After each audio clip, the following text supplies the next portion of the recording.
सुप्रभात मेरे प्रिय विद्यार्थियों।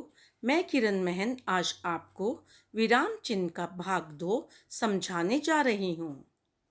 प्रश्नवाचक चिन्ह। जिस वाक्य में कोई प्रश्न पूछा गया हो उसके अंत में प्रश्नवाचक चिन्ह का प्रयोग किया जाता है।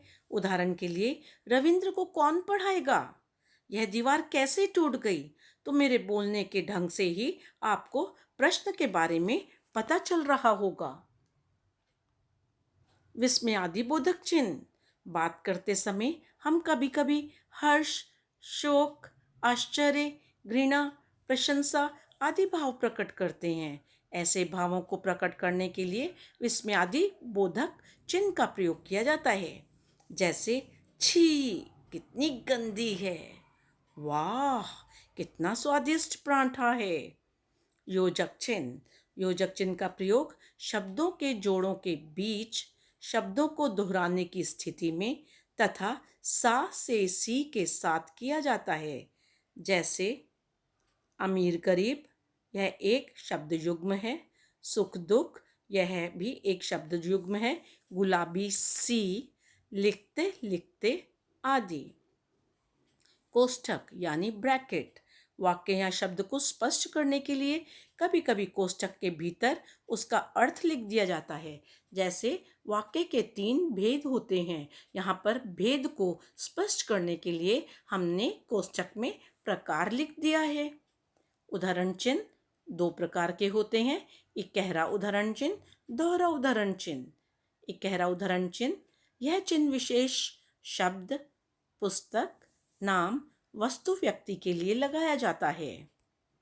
दोहरा उदाहरण चिन्ह, इसका प्रयोग किसी के द्वारा कही गई बात को ज्यों का त्यों दिखाने के लिए किया जाता है।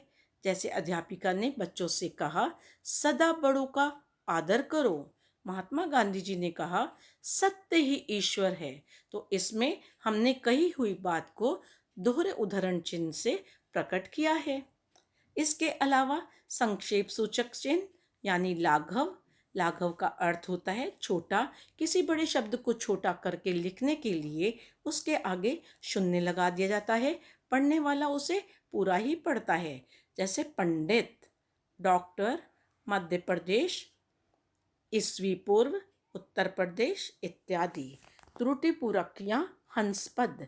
लिखते समय जब किसी वाक्यांश का कोई शब्द या अक्षर छूट जाता है तो उसे ऊपर लिख दिया जाता है और उसके नीचे त्रुटिपूरक चिन्ह लगा दिया जाता है।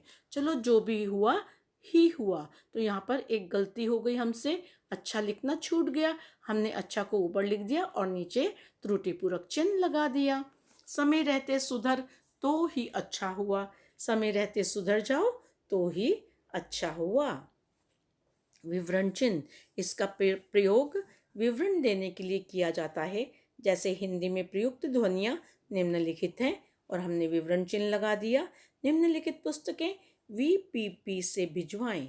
विवरण चिन्ह, आगे हम पुस्तकों का विवरण लिखते हैं।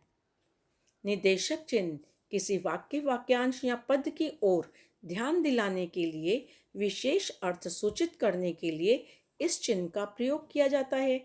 जैसे यहाँ एक संवाद है, राजेश, यहाँ तुम क्या करने आए हो? हमारे राष्ट्रीय त्योहार हैं 15 अगस्त, 26 जनवरी व 2 अक्टूबर। इसका प्रयोग किसी की उक्ति प्रकट करने के लिए अथवा नाटक में किसी पात्र का कथन प्रकट करने के लिए होता है।